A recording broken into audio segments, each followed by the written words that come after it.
So, how many of the previous Halloween movies have you seen? So, I do consider myself a horror fan, but I um, I am lacking on a lot of the franchises as seeing all of them. Usually I see the first few or the later ones. Like the first Friday the 13th I saw was Jason Goes to Hell. And that's why it's one of my favorites, but people hate that movie, but I love it because it's the first one I saw. But I have seen Halloween 1, 2, and 3. I've not seen 4, 5, and 6. So or 4, yeah, I have not seen anything past. So 4, 5, 6, 7, 8, whatever. Mm. I did see the 2019 one.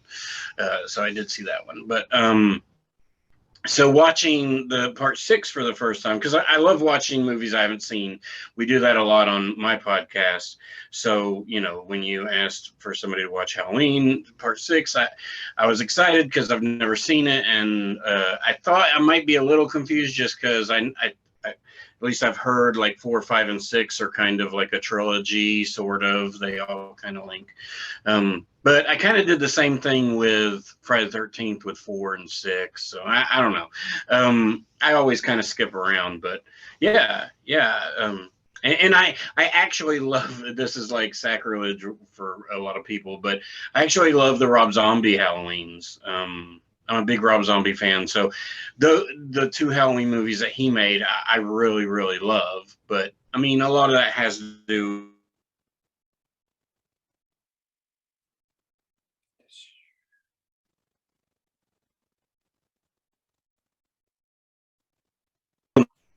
Yeah, it froze. Oh, you're right. Yeah, yeah. We both froze, maybe. Yeah, Yeah. maybe. What were you saying about Rob Zombie's Halloween? Oh, I said it's kind of sacrilege for a lot of people, especially original Halloween fans. But I love the Halloween movies by Rob Zombie. I'm a really big fan of Devil's Rejects, and those movies have that feel, that dirty, grimy trailer park feel to it. And I just love. I mean, I love the first one. The second one is fine. I've seen that one less, but I love the first Rob Zombie Halloween. I think personally the trailer park people gets one note pretty quickly. I mean, I kind of agree in many ways. I mean, as Rob Zombie makes movies, I mean, I like most all his movies. But Three from Hell, I felt was a little, it was a little much. I love the movie, but I think it's just because I love the Firefly family. So, yeah, the trailer park thing can get a little. I mean, the stepdad. I mean, we could do a whole podcast on Rob Zombie's Halloween. So, Uh, what do you think about this new movie Monsters? Monsters, while we're on the topic. the which one now? His brand new one he's shooting in Budapest. Munsters. Oh, yeah, Munsters. I mean, I'm not gonna hate on it. Like a lot of people I know are. I mean, I'll say this: I know he loves the Munsters. He loves he loves them. So I don't think it'll be as bad as people think it is going to be. But I mean, who knows? I mean, it's not like the Munsters have had a great remake, history anyway. So I mean, they tried the Mockingbird Lane one, which I've tried to seek out before, and I've never been able to find it.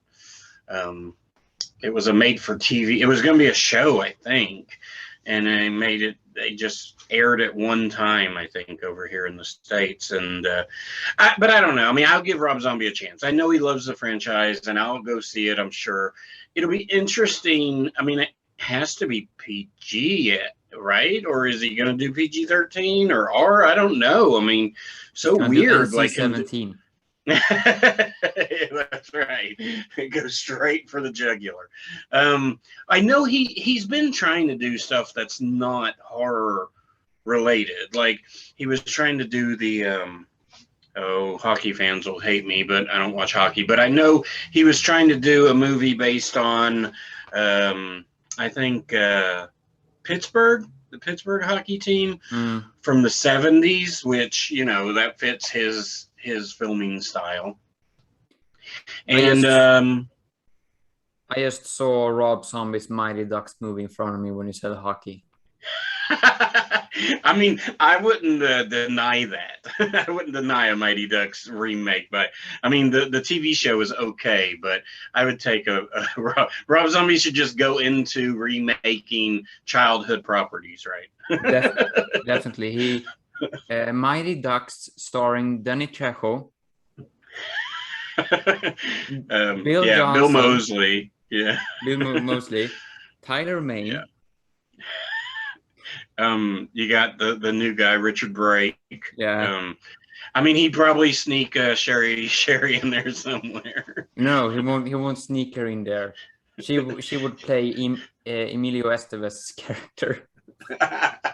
She'll be the main character. That's right. You know, that it's funny because everybody, I don't even know if they've listed the Munsters like cast or anything yet. I haven't stayed up to on it. I mean, I know it's very early in the process. Like they haven't even started filming or anything. I know they were scouting locations and stuff like that. They're building the Monsters house in Budapest at the moment. Oh, they're building it. Man, that's cool. Yeah, that's cool. I mean, you know, is Sherry gonna be Lily? Probably. I mean, I don't mind Sherry Moon Zombie. So I really like her in most everything. I mean, look, 31 is just a nightmarishly bad movie. We all want to kind of forget. And yeah, it's just bad. And you know, Richard Brake is the only good thing that came out of that movie to me. I would love a Doomhead movie, but you know, I think Rob Zombie went to the well too many times for that, and I think the Munsters could be a nice start for him. So I have such a hard time seeing. A part of me really wants to see Rob Zombie doing something else that isn't your typical Rob Zombie. That part of me is really excited for this movie. The other part of me is terrified. I have no emotional connection to the monsters in any way. In all honesty, I don't care about them. But still, I know what they are, and it would just be so weird if he would go your typical Rob Zombie. Danny Trejo is playing the dad, riding in on a white horse. And I would love to see Bill Moseley playing Grandpa, though. I don't know. For some reason, I just think Bill Moseley in some old Grandpa makeup would be great. Who would Tyler Mane be? I get him confused too. I was going to say Lurch, but that's Addams Family. I don't know. He'd be a new character that Rob Zombie created. He'd be like Uncle Billy or something. Here comes 7-foot Uncle Billy. I agree. Like I don't have any nostalgia for Munsters or Addams Family, really, like the shows. Like I like them and I watched them as a kid, but I mean they weren't my favorites. Now I do have more attachment to the Addams Family movies. I love Addams Family Values, but anyway. But yeah, let's move back to Halloween 6. We can go all over the place. I will get very sidetracked if you don't watch it. I love getting sidetracked. I absolutely love getting sidetracked. If we had just a normal conversation about this movie, it would be boring. I mean, if a conversation doesn't involve a sidetracks that eventually leads to us discussing what would the world be if Rob Zombie was born in Jesus' place, then I'm gonna be not happy.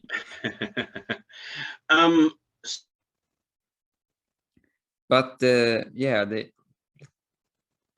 froze. Did I froze? I don't know.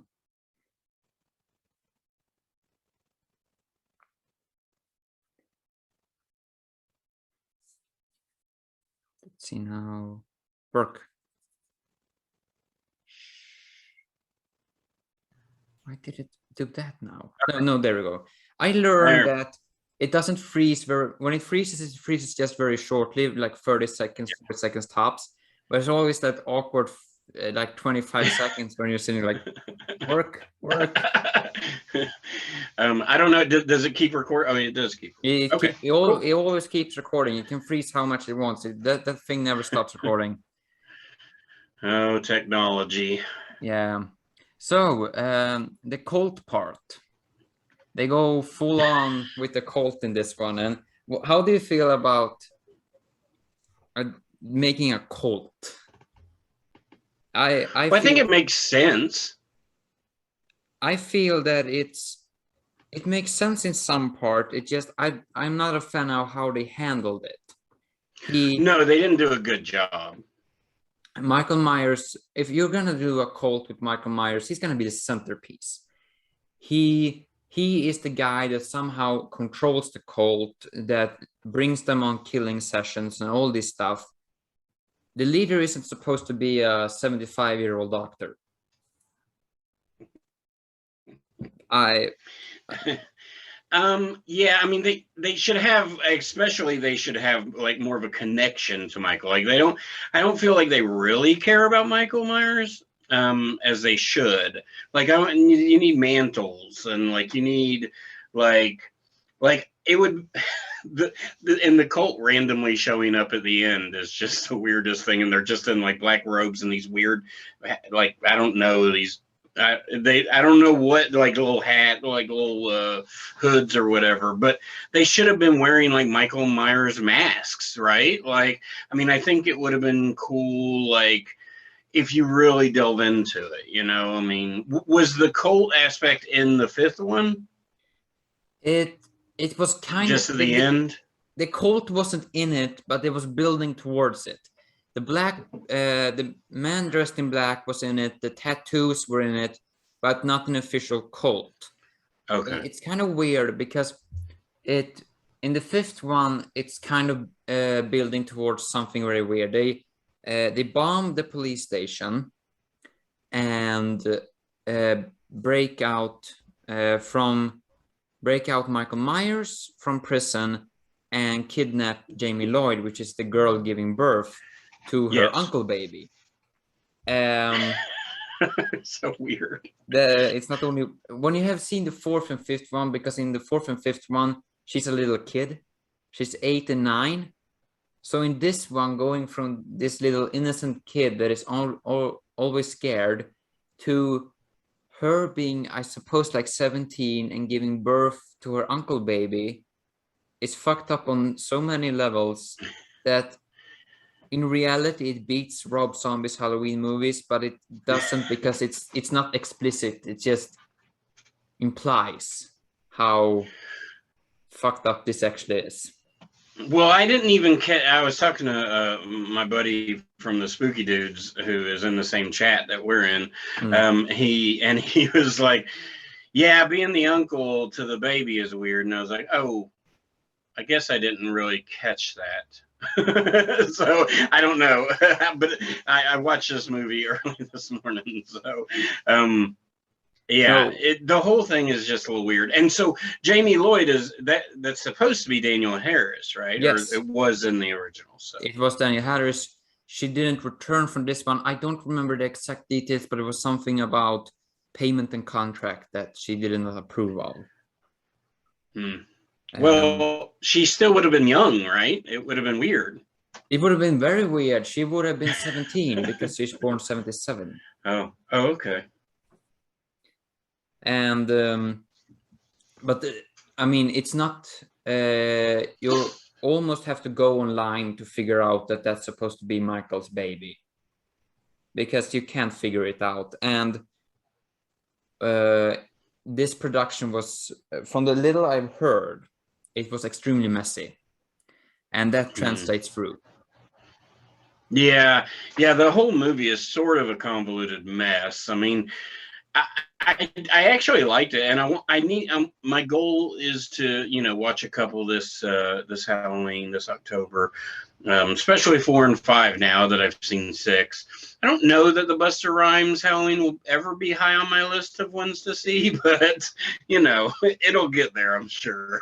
Somebody will make me watch it. But this one, there's so many characters in this movie. It's almost impossible to keep everything straight, especially if you haven't seen the previous ones. Of course, I guess, I mean, Loomis is in this one. I mean, is anybody really back other than Loomis? Or, I mean, are they all new characters? Let's see now. Jamie Lloyd is in it, but Daniel Harris isn't. Donald Pleasence is in it. It's the team behind Michael is actually the same as the fourth one, because the makeup effects is made by John Carr-Beekler. He made this movie between the Carnosaur movies by Roger Corman. Oh, I love the Carnosaur movies. And the guy that playing Michael Myers is George P. Wilbur, that played him in part 4. Okay. But none of the other, like Paul Rudd's not in them or anything like that. And I love Paul Rudd, though, right? Like, this is a great time for Rudd. Clueless is around this time, and he's really good in this one. I think if they wouldn't have tried to, they just tried to fit too many things in it, I think. And him randomly finding the baby in the bus station. Like, how did that baby make it like 16 hours without crying until Paul Rudd got there? And the movie is even more convoluted, because you watch the theatrical cut, and this is the infamous story with this movie, that there exists 2 versions of it, because they made a movie, then Harvey Weinstein, Bob Weinstein, and then Joe Chappelle was very non-happy with a lot of things in it. So they completely cut it up in editing, just butchered it without any thought on consequence, and released that to theaters. Then a part of the producers team outside of Weinstein and I think Akkad's sphere, the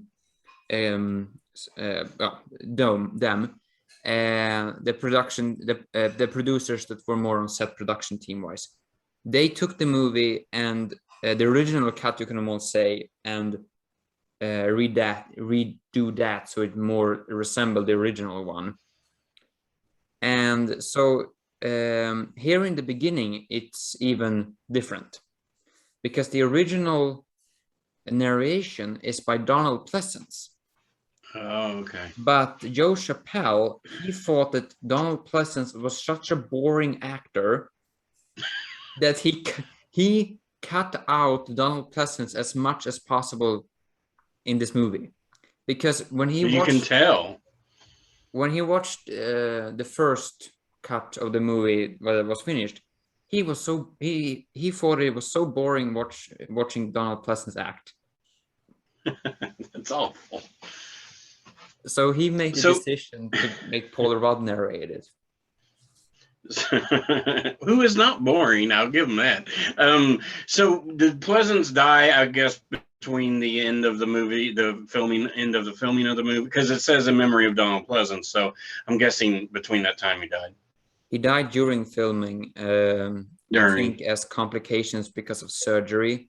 This is sadly his last movie, which considers all the things he has done, like Halloween franchise pulled him down. He has done like classic British acting, and the last thing he does is Halloween Part 6, which was the most convoluted script ever, or production. But you gotta give him cred. Like, this guy could have said, who cares? But no, this guy, which was at the time 75, closing into 76, said, sure, I will do Halloween 6. Well, also too, I mean, who knows? Money might have played an issue. You know, that's the famous thing with what is it? It's Michael Caine. It's one of my favorite lines where Michael Caine, he did Jaws 4, and everybody, yeah, everybody's like, haven't you seen that movie? And he's like, no, but I've seen The House that Bought Me. And so it's a classic line. But But there is something, maybe it was a sense of, Halloween was this huge thing in his career. Maybe it was this thing. I mean, maybe he had some sort of, hope that him being in it. I don't know. I don't know how much actors care about stuff like that. It all depends on the individual and on the project. Yeah. And you have actors that don't give a shit about one movie but loves another. Yeah. And it's unfortunate because the people that are watching it always care. So, I mean, your hope is that the actors care, but typically they don't. I mean, I love the guy, but Edward Norton, I feel, is kind of like that. I mean, especially with doing the Hulk movie, like he gave two craps about the Hulk. Like, I mean, that's why he never did it again. I mean, no, the reason why I didn't do that again was actually because he was such a pain in the ass for Marvel to keep around. Well, and I mean, he didn't want to really be locked down to like 100 movies. I mean, at the time when he signed on, they weren't really doing what they do now, whereas basically you become the character. You will be forever known as whoever you're playing, pretty much. Especially, I mean, not so much Edward Norton because he did so much stuff, but there's some people that will never get out from underneath that. Chris Evans, which is probably Chris Evans, who has been in the most. Yeah, Chris Evans, who has been in the most comic book adaptations ever. Like him and Ryan Reynolds, they're just like duking it out over who can be in the most comic book adaptations from different companies. Yeah. And then we have the thing with this weird with the cult scene is they have this nurse that helps deliver the baby. And she helps Jamie Lloyd escape for absolutely no reason. Weird. No, and it just, from the get-go, it really is kind of like, well, I was trying to figure it out. Like, they kept saying Jamie Lloyd and all that. And so I was like, okay, I know that that's Danielle Harris's character, so this must be that character. And, it was a weird, like, and like there's no consequences in this movie. Like there's no cops or there's no help. I mean, like she's at a bus station and it's like closed, and I don't know. She dies within the first 20 minutes. So, I mean, obviously they wanted to end that saga of 4 and 5, and I guess start a new one, but this sort of is its own movie. It doesn't, I don't know, does the cult thing last in the next one, or is that H2O? That's H2O. They just gave up on it. It was so which is probably, well, and there's no repercussion of the cult in this one, right? Like, do they even kill the main like old man guy? Like, I don't even remember him at the end, and I just finished it. I don't remember that. I don't remember the dude's fate either. I mean, they may have just written him out. I don't know, because he goes into the doctor. They're back in the hospital, and he's like gonna do surgery, but then something happens and he leaves, but then everybody else goes in there, and this is a weird movie because I want to hate it, but it's got some charm to it and it's got some good kills. The Michael Myers, I'm not sure. After seeing I think Tyler Mane is incredible as Michael Myers. I think he, really gives Michael just the character kind of like Kane Hodder does Jason. And I don't know, and I think that's always been my issues with Michael Myers is like, just don't feel like he was anything, and I mean, a lot of this stems from I didn't see Halloween at a young age. I saw it decades later, and I already knew everything about Michael Myers. I have this issue when I go back and watch movies, like they're never going to live up. And I'm a big believer in it's how you watch a movie, right? Like Definitely. One of my favorite Jasons is Jason Goes to Hell, and everybody hates that movie, but it's the first one I saw. So what do you do? Yeah. And in this one, I mean, the kills do deliver. I mean, they had John Carbeekler on board, and helping out was Gary J. Tunnicliffe that has done all the Hellraiser makeups from Hellraiser 3 all the way up to the 2018 one. So I mean, those guys, they are and were professional gore masters, and even though the production was messy, they always came through with on those parts. I don't know what machine killed Jamie Lloyd. Like, I don't know what that is, but it was amazing. And I mean, that scene is just so so disrespectful almost. I mean, to the character, you mean? It feels disrespectful to the character, I feel, because I mean, the entire movie feels disrespectful to this character because she was the best part of 4 and 5, mainly because Danielle Harris is a very good actress, and you felt a bond with the character and all that. And I mean, sure, a lot of that is the fact that in the earlier sequences she's a child, and in this one she gets that this horrific things happen to her, and you always have that in the back of your head that last time you watched it, she was a child, and that's why it feels so disrespectful in part. In other part, it's just that it just feels such a disservice to a character that actually had some potential,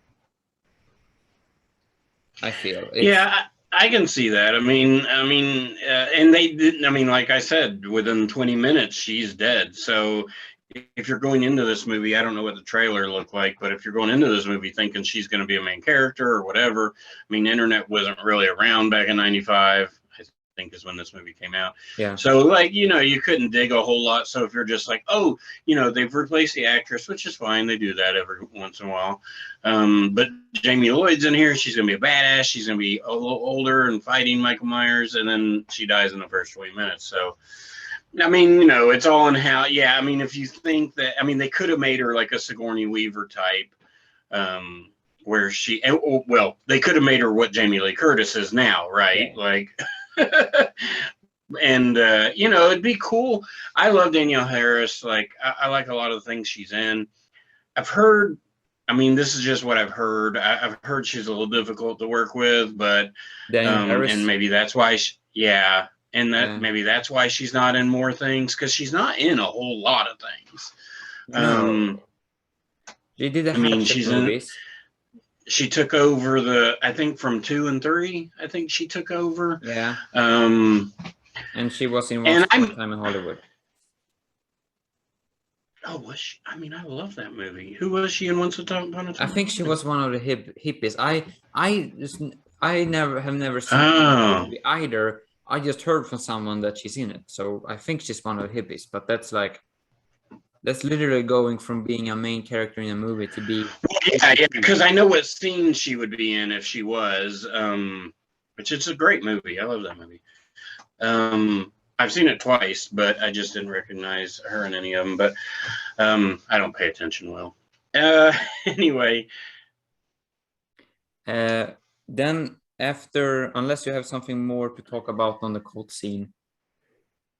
No, not really. I mean, it's just it threw me off a little bit. But I mean, it is what it is. I guess they had to do it in order to put her in the movie and get the baby away from her and stuff like that. But I mean, it was fine. They could have made it. They could have had her just escape. They didn't need to throw this nurse to really for no reason. Like, I don't know. Yeah.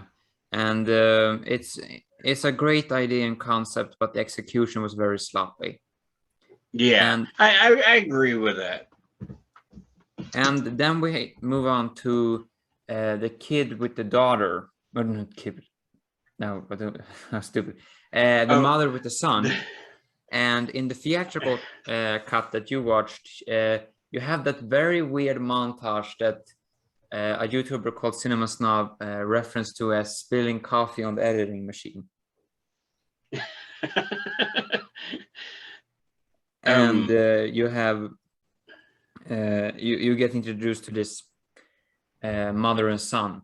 And what is so bizarre about the mother and son is that in the producer's cut, you don't get that weird flashback. He's waking up screaming, or you just have him waking up screaming.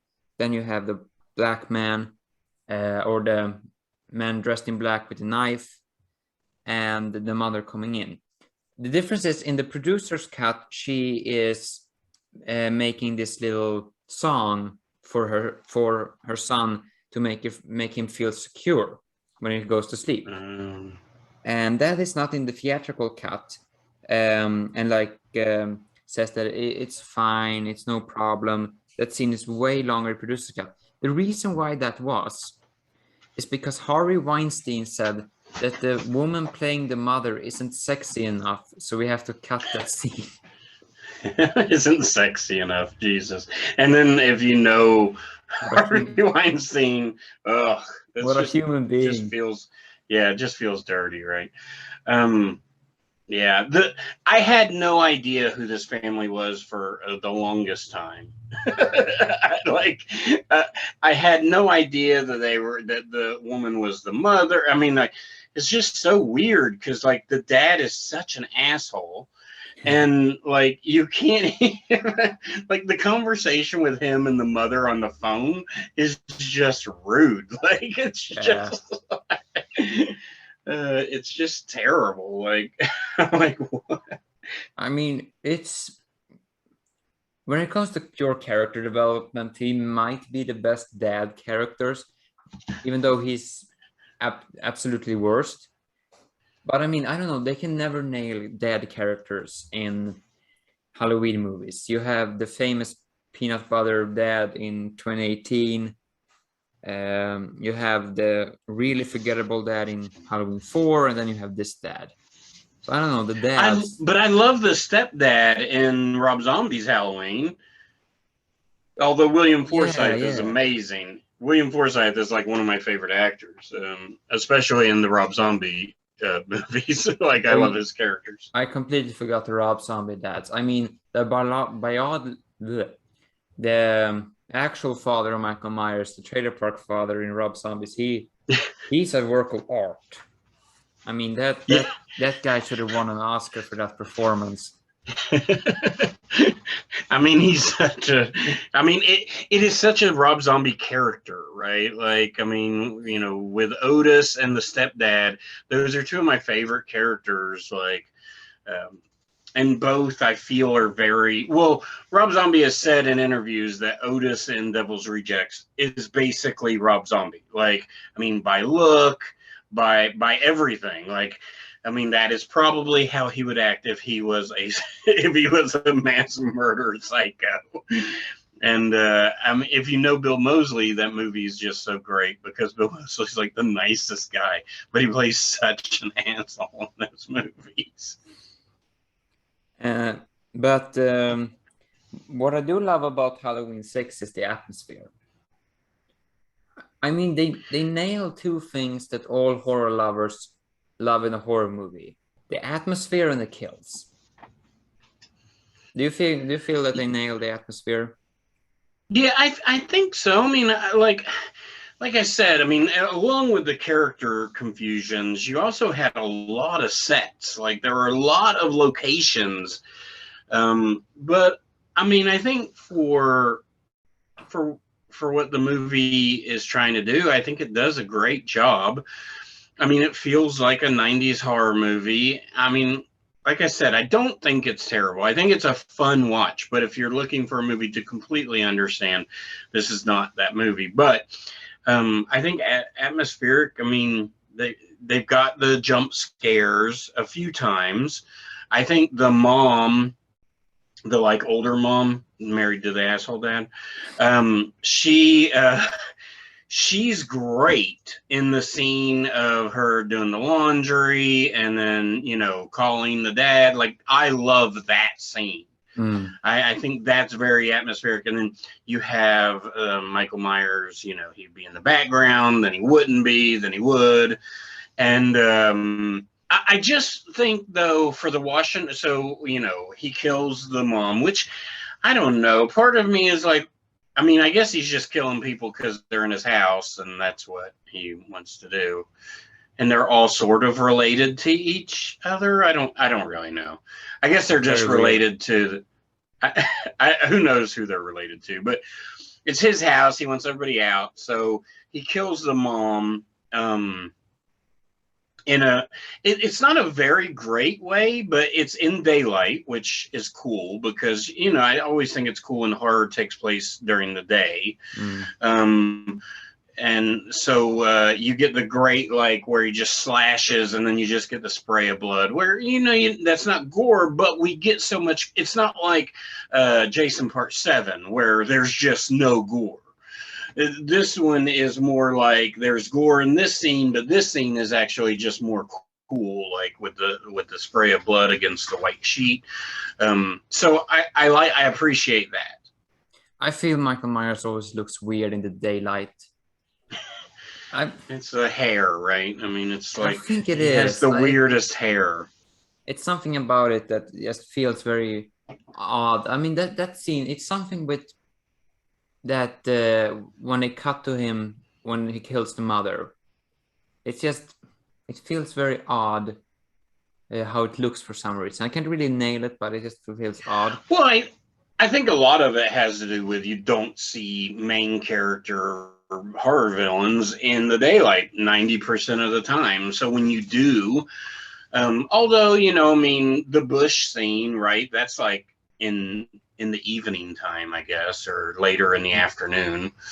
So I don't know. I mean, it's not the greatest. I think the mask is really cool, but he looks very tiny in this movie. He doesn't look, I mean, he's not like, I don't know. I guess I just like a more beefier, hulking Michael Myers. I mean, Michael Myers, I always prefer Michael Myers when he's a prowler. I mean, the pure force of nature beast is Jason Voorhees, where he looks like a walking file cabinet and he will run at you and nonstop. Myers is more of a prowler. And they always try in the later movies to make him more Jason-esque, make him more of a walking file cabinet. Even though that was never Carpenter's original vision, his original vision was the prowler, stalker. And this one looks more stalkerish. I mean, I really appreciate that they didn't do in this one like they did in Halloween 4 with George P. Wilbur, where he has hockey pads on his shoulder and he looks, it looks so bad. They in Halloween 4 they put hockey pads on his shoulder to make him more menacing, more wider, and he can't really move 100%, so he looks kind of like a mannequin trying to come to life. Jeez, yeah, that's all, and it's the not early. Well, that movie would have been like early '90s, late '80s, early '90s, and I mean that's kind of how Michael Keaton was in Batman, right? Like he couldn't move in that suit. Like the materials back then were just so terrible. So if they put something on you or added something, like you just wouldn't be able to move, and so that's why Batman's always like he's never turns his head and he's just like looks so weird. And I know when it comes to materials in prosthetics and creature makeup, I know I heard an interview with Rick Baker and he said, I honestly kind of don't know how I am still alive and almost 70, like how the old makeup artists of the 70s and 80s treated their bodies. I don't remember what the chemical was, but there was a liquid he used during early 70s to make makeup. And he washed his hand in that liquid. Like that. Well, yeah. I mean, well, we didn't know what we know now, I guess, kind of thing. I guess, so you were talking about atmosphere earlier, and so I guess I want to mention this scene because it's great. So we'll go back to the grandma, mom, whoever she is. She gets killed outside, and then the dad comes home, and he's going through the house, and he goes downstairs. The washing machine's making this racket, And dude, I just knew they were gonna open it up and like the camera was gonna zoom in overhead and her head was gonna be in there, dude. It would have been so awesome. But instead he just like brings out the white sheet that was like Michael felt bad that he ruined her white sheet, so he wanted to do her laundry for them. I don't know. So weird. It's the same thing where Jason Voorhees in Friday Part 2 takes the tea kettle off the stove. I mean, they're so polite. but I love the scene. Like, I still love the scene, and I love the dad going through the house and such. But then we get Michael, you know, he stabs the dad to the electrical box. And this is so awesome, dude. Like, so Michael's not getting electrocuted at all. No, for some reason. That's not how science works. And so the dad, so the dad's like being fried, but then we get this outside shot of the light in the house and in the basement just blinking on and off, but the light in the basement is like shooting out the side. It's brilliant, dude. I thought it was awesome. I call it the pimple kill. Pimple kill. Oh yeah, and then his head explodes. Why? Because it's awesome. It is awesome, but yeah, his head just explodes for really no real reason. I mean, Michael at this point should be covered in blood. No, the magical stones prevents him from blood getting on him. He just has a force field. It's like a ship in Independence Day. It is the weirdest thing, them trying to explain the cult, right? Like, and like, did he ever have a symbol before this that he burns into the hay? Like, he had for no reason in Halloween 5 a symbol tattooed on his wrist. The same one? The same one. There's no reason for it. It just pops up. And they showed it again. They show it in this movie too. And it's just so weird. But why is it burned perfectly? I believe it's in the hay, a stack of hay or something. But like the symbol, it's where Jamie Lloyd is killed, because they're like, that's his symbol. And it's like, why does Michael Myers have a symbol? Like, if all this had been started in Halloween, it actually probably would be fine. Nobody would think it was stupid, as stupid. I'm guessing Carpenter would have done a better job trying to fit it in there. But I mean, the idea of the cult is actually kind of cool. But gosh, it's just a mess. I mean, the entire Halloween franchise is a mess because it really is. It's. I mean, Halloween has the difference that it began with people actually caring about a movie. The Friday movies, nobody cared from get-go, but I mean, they both ended up in the same place. Nobody cared. You could have gotten a few filmmakers that cared. But in the end, it's just an incoherent mess because too few people cared, and a lot of people care about money. And it's true. It is funny that Nightmare is the one that, I mean, it ended really well. I mean, I say early, but I mean, heck, they made 6 plus 7 plus verses. But remake plus potential 65-year-old Kevin Bacon as Freddy Krueger. I will defend. I can't remember his name, but he was Rorschach in Watchmen. But I will defend Jackie Early. No. Yes. I will defend him. He is not the problem with that movie. He is not the problem at all.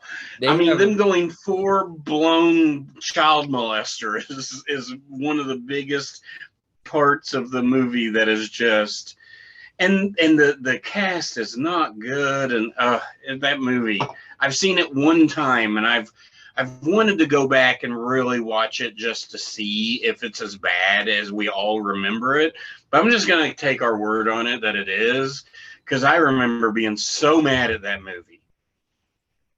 I mean, it's in a way, it's what the remakes of the 2000s, the Bay remakes, is what Blumhouse dreams of doing. That he can get them all. But like the Texas Chainsaw remake is good. I love it. I really love it. I mean, of course, it's that Rob Zombie kind of. I mean, it is as if Rob Zombie directed Texas Chainsaw Massacre, as over the top as the characters are, and as gross and trailer parky. And I can say trailer parky because I live in Tennessee, and I have actually lived in a trailer park, so it's fine. I'm justified. But and even the Friday the 13th remake is good, but that Nightmare remake, it doesn't help that Robert Englund is so Freddy, and it doesn't help with that. But I still stand by that. They should have made it. They should have stuck with it with Freddy being a comedian. I mean, that's what works. Don't make it dark. There's no reason for it. And there it connects back to Michael Myers. There's no reason for a cult. There's no reason to really make him more of a brutal file cabinet that will kill you. I don't know why, but slasher franchises are always trying to go away from what works with the character. I mean, every other genre in a way has that money printing formula, like a Marvel movie. They have their formula down to a T, and they will print endless amount of money based on that. The slasher genre on surface level also looks like that. But when you get deeper into it, you start to realize that they are always trying to change their own formula for no reason at all, it seems. Like some weird artistic decision that doesn't click. Although I just recently saw Jason Part 7, and I love Carrie versus Jason. So I think it worked in that movie, actually. I think the biggest problem with that movie is there's no gore, which is a whole nother ratings issue and whatever. So I know why there was no gore in it. But, I mean, the kills were just so bad in that movie. But that movie's fun. I think you can change it, but not really. You can't change the character, right? You can change the world it's in more than the actual character. I mean, Nightmare Part 2 is sort of a proof of that, even though people hate Nightmare 2. I think it's like Halloween 3, which I do want to discuss a little bit. But whereas they're so polarizing, people hated those movies for years. But now, years later, both of those movies are mostly well liked. I mean, Freddy, and in that movie, Freddy has no rules. I mean, he's in the real world, and I mean, it's just he's at a pool party, and it goes crazy. Yeah. And I mean, every franchise and every movie, sooner or later, is gonna have some kind of fan base. You have resurrection fans. You have fans of this movie. The prequels, the Star Wars prequels, they have their own huge fan base. Actually, they have. Yeah, but those people are wrong, though. I personally love them, but that's because I grew up with them. I mean, so that's where, this is the joke, right? Like that. So that is where a lot of this stands, because every movie is somebody's first movie, whether it's the second one, whether it's the first one, whether it's a prequel, whether it's a later one. So you're right, there is going to be a fan base. And I mean, I actually don't hate the prequels. I actually like the prequels more than the three films that are a convoluted mess. We do not talk about Abrams. The end. Sanity. The end. If Abrams did the second one, it might not have been as bad. I mean, but because the second one was, God, it's all awful. I just love that a spokesperson from Disney, either a spokesperson or one of the producers, went out and said it would have worked better if you had a plan from the get-go. You think? Yeah, because that was the idea, right? Abrams was tasked to make that movie, and to get the ball rolling, to bring the Star Wars franchise back and the fans back, and he did it. But then they went to the Jurassic World guy, I think, the Trevor guy, and was like, okay, make it your own. And so he's like, cool, and he made it his own. And then they're like, oh, nobody really liked that, so we're gonna go back to Abrams. He's just gonna act like none of this ever happened. No, the Last Jedi was made by. It's not the. Well, but they brought Abrams back as like a writer. Like, I mean, they brought him back to kind of. I mean, I think I'm right in that. I think they brought Abrams back as a creative person to help them tie up what he kind of made. Let's see now. First one was made by Abrams. Second was Ryan Johnson. Oh, Ryan Johnson. That's right. Loop and Johnson. Some episode of Breaking Bad. Looper. And then we had Abrams again. Because I think they panicked when they saw the insanity of reactions from Last Jedi. Because originally, the Jurassic World guy was supposed to make the last one. But he hopped off for some reason. Oh, okay. Then that's what I was like, well, I just messed that all up. But see, it's all confusing. None of it makes sense. I will stand by pod racing is one of the cooler things that George Lucas has ever come up with. Definitely. And pod racing is great. And the game is awesome, too. I just remember that honest trailer I watched on Force Awakens when it arrived on Blu-ray. Like, and you expect the guy that made Lost to give us all the answers to this. That is funny, yeah. And me being a huge Lost fan, I get the humor. And I mean, in a way, Halloween 6 is the Star Wars franchise of the Halloween franchise because it's a convoluted mess that in some parts really works and I really enjoy. And in some parts, you're scratching your head and asking if I also can get those drugs. Yeah. I mean, being a horror fan's tough, right? Like because like you said, they try to change it up, and they just the same person never has the same control. I'm a big Saw franchise fan, and I think because a lot of the same people work on that franchise. And I mean, I think it's the best franchise out there, even though I don't like all of them. I didn't really care for Spiral because it's kind of a convoluted mess too. Like, they tried to do so many things in that movie and none of it had anything to do with Jigsaw. Mm-hmm. So I don't know. I mean, all horror movie franchises are, they have their weak points. And I mean, with Halloween, with the new one, and then the new one this year and the new one next year or the next year or whatever, I mean, I think that'll help. I'm not the biggest fan of like, we're going to erase what those movies were and we're going to make. So I'm a Terminator 2 fan. Like, I'm a Terminator franchise fan. So if you want a convoluted mess, my gosh. I mean, Terminator 2 and Jurassic Park, I'll always go down saying that they're my two favorite movies of all time. And it has to do, they're both terrific movies, but I saw them as a teenager and they were the greatest, like, just for special effects and action, just so great. But the Terminator franchise is just a nightmare. And it sort of feels like Halloween, right?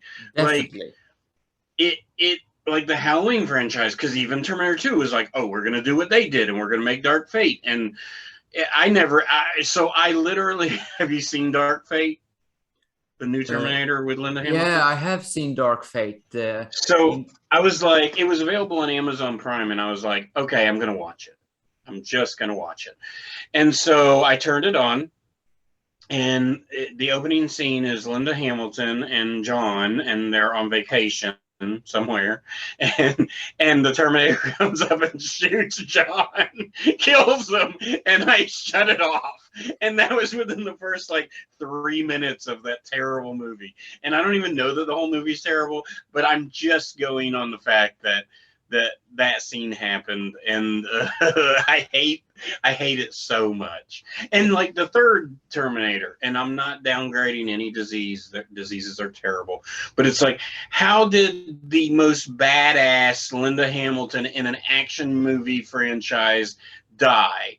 And it was leukemia, and like they couldn't even make a good story about how a Terminator came back and killed her and got the revenge. Like, it's just, what the hell were they thinking? And then they made a TV show, so who the hell knows? It's the same thing with Halloween 4. They just say that Jamie Lee Curtis died in a car accident. Her character. Yeah. Oh, really? Yeah, it's the most cheap way. God. I hate when they do that. Oh God! I mean, if you can write deaths, don't do that to people. Like nobody wants like a real death in a movie of a character you like. You want them to die, whatever. I don't know.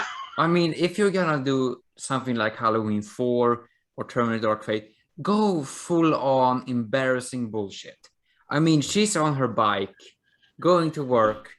Here comes 94-year-old Nana, putting her Buick LeSabre in drive, in reverse, driving right over her, and like, Harold, did you feel something? I think the car bumped. And now that's nothing. Just driving away from her, like something out of Family Guy, like right over her.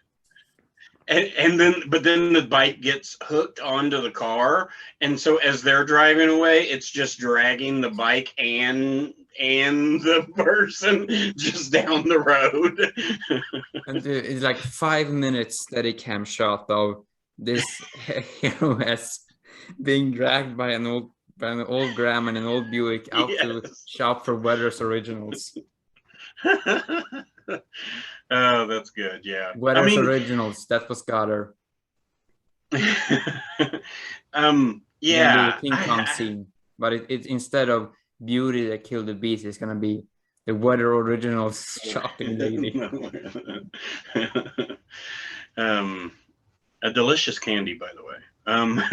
But I never eat them because they're an old person candy. So I guess I can't wait to get home where they're in my house. I eat them with pride. I just don't buy them. I mean, there was one guy. I used to work at a clinic, and this older guy came. Whenever he came, he had a pocket full of Werther's Originals, like in a shirt pocket. And he always gave everybody in the front office, which was like 3 people, a Werther's candy, and we loved it. Like, it was the highlight of our week. It's so stupid. Did he ever have Sarah Connor attached to his bumper? I never looked outside, so maybe.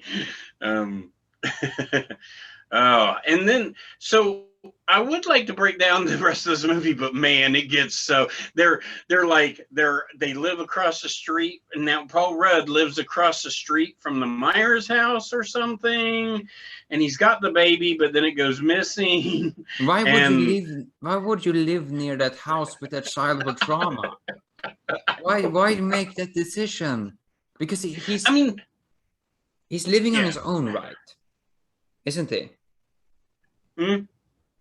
He's not. I guess, but there's a grandmother or something, right? There in there, or is it his house? I have no clue. There's like an old lady that lives downstairs that is surprisingly part of the cult at the end. Have you ever seen Ozark? No, I've seen the first episode, but I haven't seen anything. No, anyhow, in later seasons, there is a love story between a 67-year-old and a 19-year-old. So that's maybe what's going on. Maybe. Well, Paul Rudd could have been 67 at this time. You never know.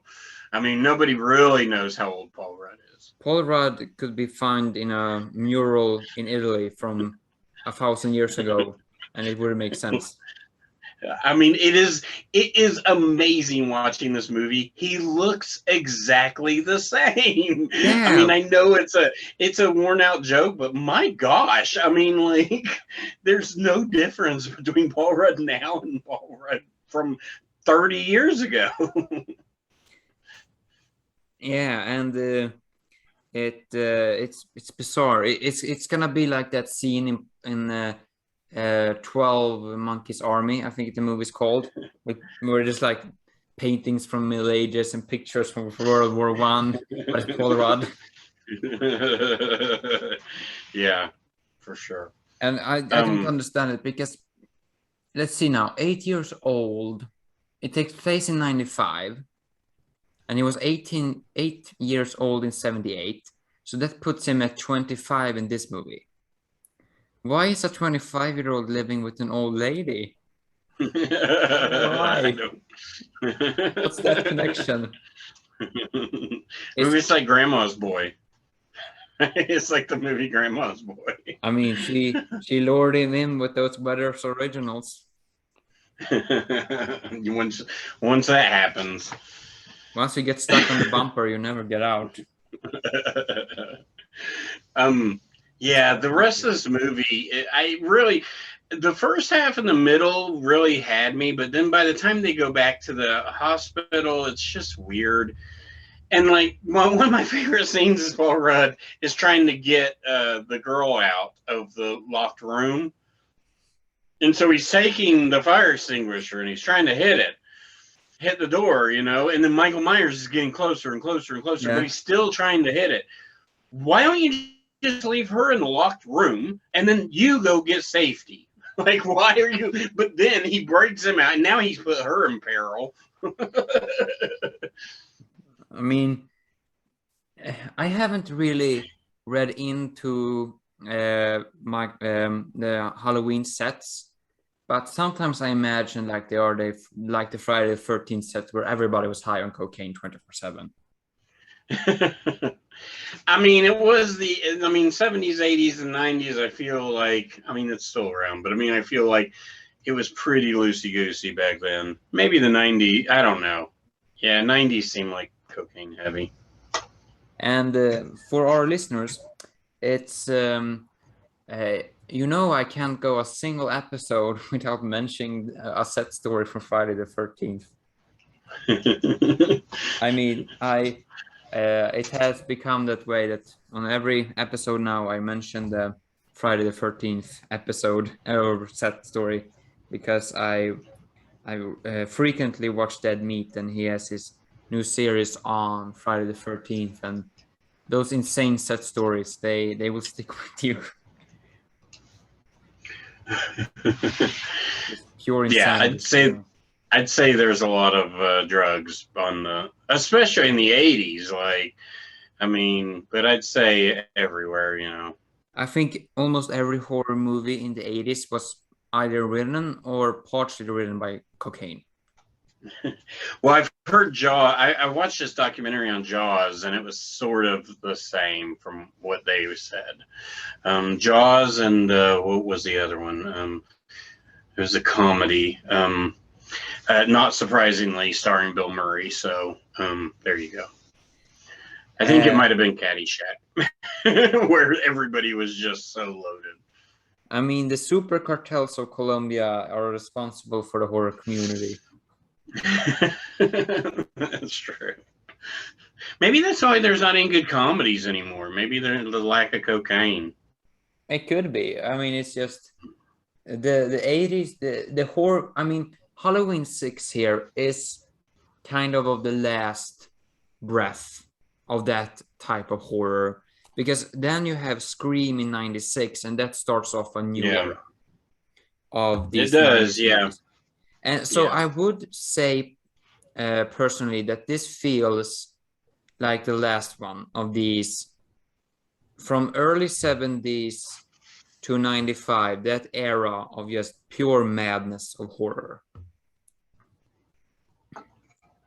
Yeah, that probably is right, because from 96 to 2000, you had that Scream thing going on, right? Yeah. And then, because even like the House on, recently on our podcast, we did House on Haunted Hill remake. So that felt like the end of sort of an era right there. But then, House of a Thousand Corpses comes out, and well, whatever, got made in like 86, and then it didn't come out till 2000, 2001, whatever, 99 maybe. 2000. House of a Thousand Corpses was shot in, I think, 2000 and came out in 2003. Yeah, okay. So that era, you know, once people found out Rob Zombie was doing a movie, you got this weird like Texas Chainsaw Massacre and House of Wax, and AKA also known as the Tourist Trap 2, or the Tourist Trap remake. The joke is there'll never be a Tourist Trap remake because they already did that with House of Wax. But you know, those movies took on a whole new era with like the dirty, grimy, yucky stuff. And then I don't know what kind. And then now we're in this like weird, like the sequels never happened, so we're going to continue. And, you know, with Halloween and stuff like that. And poor Jason has been left out for a decade because that, you know, not just his movies are convoluted, the lawsuits are convoluted, the behind the scenes is just sad. So I mean, I wonder, how are we going to get a next Jason movie? And I mean, in what form is that going to take? I mean, is it going to be a remake again, or is it just going to be another story of Jason? I mean, they could, I mean, I don't know. They could do any number of things. It's funny in all this, like the Chucky movies are like the only ones that kind of have some sort of a resemblance of something. I mean, they get goofy, but at least they're written by the same guy, directed by the same guy. Yeah, I mean, but there's a, you know, and I thought Cult of Chucky was really cool because, you know, I thought going into that movie, I was like, okay, well, they're going to do like this cult. Like, well, now that I see Michael Myers had one, I thought that that's what the Cult of Chucky was going to be, but it's even cooler because the Cult of Chucky was actually a cult of Chuckies. Yeah, and I love the fact that they brought back all the Chuckies, and I'm a big Chucky fan. I'm sad because I don't have the Sci-Fi Network, and that's when the new TV show comes on, so I'm going to have to figure out how to watch it. And I mean, Cult of Chucky, that is a horror movie where they take the concept and they run with it. In this movie, they have a concept and they do something kind of, I think. That's how it feels, because it is a cult movie. They have the cult, but whenever there are kill scenes, it feels like a regular Michael Myers movie. Slasher movie, yeah. It's because they leave the cult out for an hour of the movie, right? Like you get the first like 10 to 20 minutes of like you still have the remnants of the cult. And then you get like a 5-minute like this it makes a symbol in the sky on Halloween, and that's why he always comes back, which makes in the slasher world makes sense. I mean, I kind of dig that. That's why he comes back, is because it's just nature's way of bringing him back. And but then they just throw that out the window. Yeah. And Paul Rudd is adventures in babysitting with this child, and we get the cult right at the end where the old man that is with Donald Pleasance is like, surprise, I'm the head of a cult, and it's like, it just feels shoehorned in, right? Like they never go deep dive into it. Yeah, and I almost think that the old man is killed in the hospital scene, but it's very weird. And I mean, he is in the hospital. So he is in the hospital, but I watched this less than 3 hours ago, and I honestly can't remember how he dies or what his fate is. Yeah. So we were at the hospital scene. Well, yeah, and it's just a mess. It is one of those things where, you know, my favorite hospital scene in any movie going back to Terminator 2 is just that is how you do a hospital scene breakout, or, you know, trapped in a hospital scene. Like, it's brilliant. And this movie does a terrible job. You don't know where they are in the hospital. You don't know. I don't even know why they're there. Like the baby's there, but then somebody else is there. I don't even know what they're doing. Like, I don't even know why they're there. I mean, is the Colt going to do surgery on it and then put the baby back in? I don't know. It's I think the YouTuber Cinema Snob put the nail on the head that somebody dropped coffee on the editing machine. Yeah, it is true. Because, I mean, the baby doesn't, I don't even know what the point of the baby is, other than that's why Michael Myers is back. Like, that's what he wants. And that doesn't make any sense. It feels like they had a bunch of ideas and they didn't live up to the concept of kill your darlings, where you must cut off some ideas. They just, I have an idea, I'm gonna put it in a movie. Does it make sense? No, but here it is. It's I mean, when it comes to the brutality, it matches a Rob Zombie movie, I feel. I mean, it is. I mean, there are some brutal scenes in it. I mean, there are some really good kills, like we've said. I mean, the electrical scene, just the electrical scene and the scene where she's whatever in the barn, they're brilliant. I mean, they are very memorable. So well done on that. Like, and there's some good amounts of blood. I just don't feel like Michael Myers. There's so, like, it's almost like they said, okay, what are cool things that we could put in a horror movie? And somebody's like, there's a blender set up, and they're like, okay, we could put a cult in a movie. We could put a cult with a baby in a movie. Then we could put Michael Myers in a movie.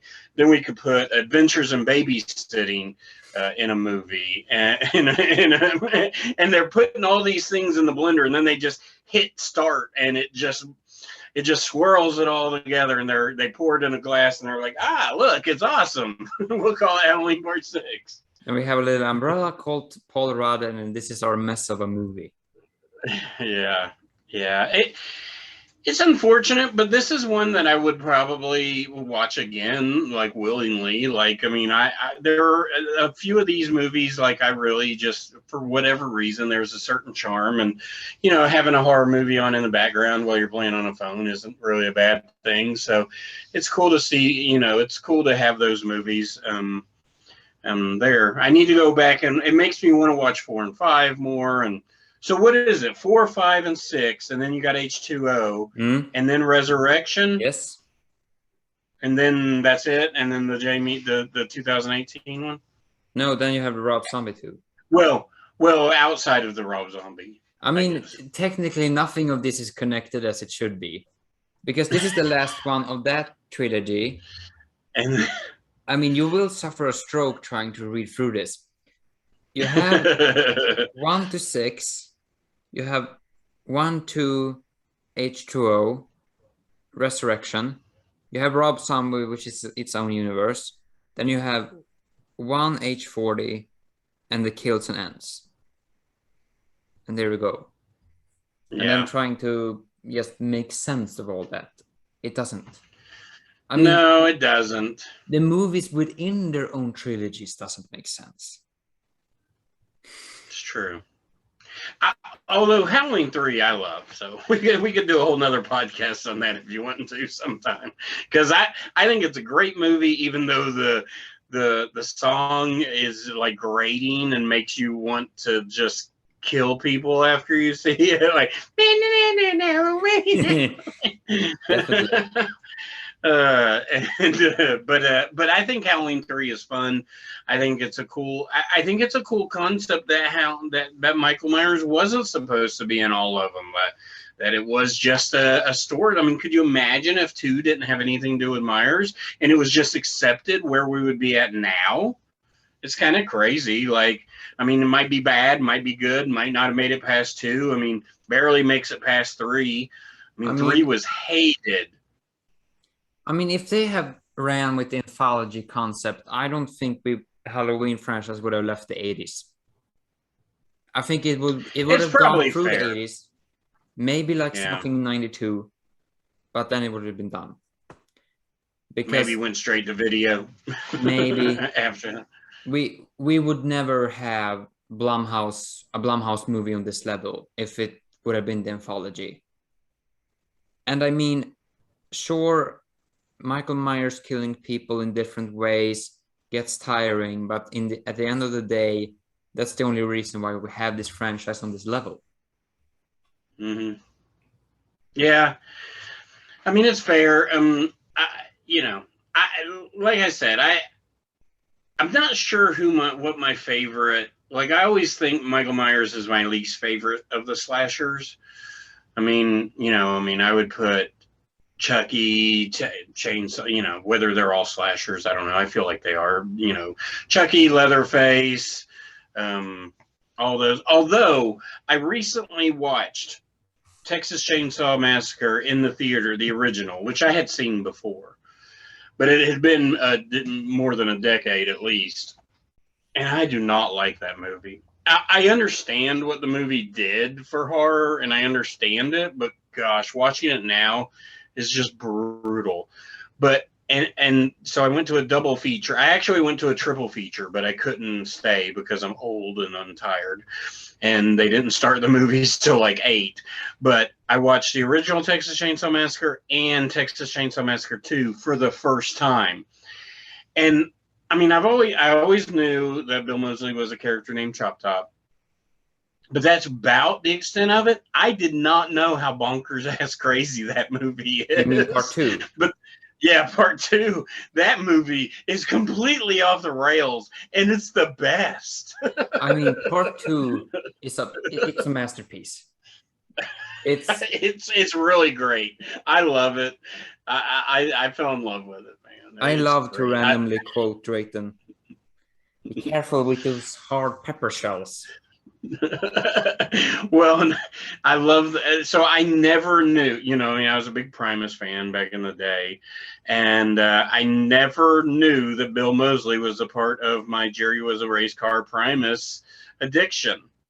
I didn't know that was because he says the dogs will hunt. But I never knew that was Bill Moseley or that came from Bill Moseley. But yeah, the first movie has some really funny parts in it too. Actually, there's one scene where the dad, or I guess the dad, comes through and he's like, look what he did to the door. And like the whole audience just cracking up. Like there's just some really great things in those movies. And I know Toby Hooper was not disappointed, or kind of disappointed over the original theater reaction of TCM when they showed it in 74. And everybody was horrified, and it's like, I was expecting laughter. Why is nobody laughing? Why is everyone horrified? I mean, there are some really funny parts in it but people are awkward, right? I mean, a guy is on the side of the road in a wheelchair. A big truck comes by, and the gust of wind makes him roll down a hill. That's a comedy. That's like Chris Farley and David Spade comedy right there. I mean, so I think you're right. Like, I think that movie is just known to be so horrific, that people just, can't imagine that there's laughter or humor in it. I mean, my buddy at the end, he said, is this not funny? Like, and I'm like, yeah, I mean, it was a pretty funny movie. It had some funny parts in it. And I mean, I always find it so interesting with these slashers from 70s, 80s, early 90s, mid 90s, where they're all put up as these horrific pieces of gore, even though an episode of Breaking Bad tops all of them. Probably, almost. Yes. Yeah. I mean, yeah. Well, yeah. I mean, well, and then you have the Saw franchise came along and just said, "Oh, you think that's gore? We're gonna up the ante," right? Like, along with Hostel and all that, like those movies take it to the next level, which it's surprising it took so long to get there. I mean, yeah, I think that the modern world is just what was considered horrific in the 80s and 70s is what children is watching now. Well, it's a lot of being desensitized, right? Like where, we don't. It's why I can watch horror movies and be like, oh, that's not that disgusting. But if my wife was to watch it, she would be horrified at some of the things that I watch, because she doesn't. She watches the Hallmark movies. She doesn't watch horror movies. Which Hallmark movies also have a formula that slasher films should probably follow. They stick to it. They have three storylines, 4 locations, and they use every time of the year to sprinkle in. Yeah. So I mean, what is left on talking about Halloween 6 is it's basically just the end with the rocks we haven't touched on. It's true. And it's the shots. Yeah. And like he injects so we have Paul Rudd is the killer of Michael Myers, which why not? But he has like a bunch of shots taped together and injects Michael Myers with that, and then he beats his head with a baseball bat. Yeah. Or something. Oh yeah. I don't even know where the bat came from. You watched the theatrical cut. I was talking about the producer's cut. The producer's cut is way worse. Oh, what happens? Magical rocks. Oh my gosh. He puts magical rocks in a half moon formation. Oh my gosh. Michael Myers collapses and lays down. That's the end. He lays down, that's the end? That's the end. Oh, I need to look that up. Surely it's on YouTube. That's great. Yeah. So yeah, I did watch the theatrical cut. I don't think Vudu. I rented it off Vudu because I love Vudu, and I didn't have time to like go out and find it used or anything. So I but just rented it on Vudu, and I don't think it gave me the opportunity. Like, I don't think a producer's cut came up. No, it's because the producer's cut is notoriously hard to find. Oh. Yeah, it's at least what I heard. It's very hard to come across. Well, I'll definitely check it out. I mean, I'm sure the end's on YouTube, so everything's on YouTube. There is a very poor quality version out there on YouTube you can find. Oh, that's fine. I just want to see him lay down with some rocks. Yeah, it's an amazing scene. But so the theatrical one is actually better, I guess. At least we get like, although his head turns into some sort of like neon green acidy stuff, and then the last scene we get is the mask just laying there. So now you have Michael Myers, either Paul Rudd beat him to death and like beat his body into the ground and like evaporated him, or he got up and ran away and now he doesn't have a mask. I don't know. Very bizarre. Yeah. But I would say that's the doesn't matter because it doesn't matter because like you said, this is the like they restart the franchise sort of, and you never see a cult or anything again. Yeah, it's essentially a who cares movie with a great concept. Yeah, that's fair.